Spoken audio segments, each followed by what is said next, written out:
তো এই ভাগবত পুরাণে খুব সুন্দর একটা আখ্যায়িকা রয়েছে। তো বলছেন কি, অজানাভ নামের এক বিশাল রাজ্য ছিল, বিস্তৃত তার রাজ্য। সে রাজ্যের অধিপতি ছিলেন ঋষভদেব। তো ঋষভদেব ছিলেন সে রাজ্যের রাজা, বিশাল সম্রাট। তো অজানাবর কোন রাজ্য জানেন আসলে? এটা হচ্ছে এই বর্তমানে যে অনেক সময় আমরা চেনার চেষ্টা করি, তো কোথায় এটা বলছেন যে কোথায়, বলছি এই যে রয়েছে বর্তমানে আমরা যেটা, এটা কিন্তু অজানাব রাজ্যের অন্তর্ভুক্ত ছিল, যেটাকে বলা হয় এখন বাংলাদেশ, ভারত, পাকিস্তান, যেগুলো বিভিন্ন নামকরণ করা হয়েছে। তাই একদম প্রাচীন যুগে এটার নাম ছিল অজানাব, এই রাজ্যের নাম ছিল অজানাব বর্ষ, এরকম বলা হতো। সেই বিশাল সমৃদ্ধশালী রাজ্যের অধিপতি ছিলেন ঋষভদেব, রাজা ছিলেন। তো পরবর্তীতে, এখনই বললে বুঝতে পারবেন, পরবর্তীতে তার জ্যেষ্ঠ পুত্র মানে হচ্ছে বড় ছেলেকে তিনি রাজপুত্র ঘোষণা করেছেন এবং তার উপর রাজ্য অভিষেক করে তাকে রাজ্যের ভার দিয়েছেন। তিনি হচ্ছেন ভরত। তো এই ভরত রাজা ছিলেন এই সমস্ত ভূখণ্ডের বিশাল বিস্তৃত।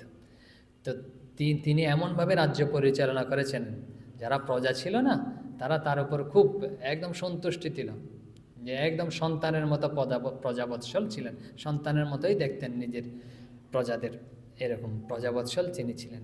তাই প্রজারা খুশি হয়ে ওই রাজার নামেই এই সমগ্র ভূখণ্ডের নাম করেছিলেন। এই ভরতের নামেই করা হয়েছিল ভারতবর্ষ। এখন তো বিভিন্নভাবে বিভক্ত হয়েছে নামে, তো এইভাবেই হয়েছে। তো ভরত, এই রাজা ভরতের কাহিনী বলব। তো তিনি শ্রীরামকৃষ্ণ বলেছেন হচ্ছে তিনি যে হরিক্ষেত্রে যে পুলহ মুনি রয়েছে, সে পুলহ মুনির আশ্রমে তিনি একদম রাজ্যভার যখন বয়স হয়েছে, দীর্ঘদিন রাজ্য পরিচালনা করার পরে যে রাজ্যভার তার পুত্রদের উপর সমর্পণ করে, পরবর্তী প্রজন্মের উপর সমর্পণ করে, তিনি পুলহ মুনির আশ্রমে যে চলে গেছেন, হরিক্ষেত্র যেটা।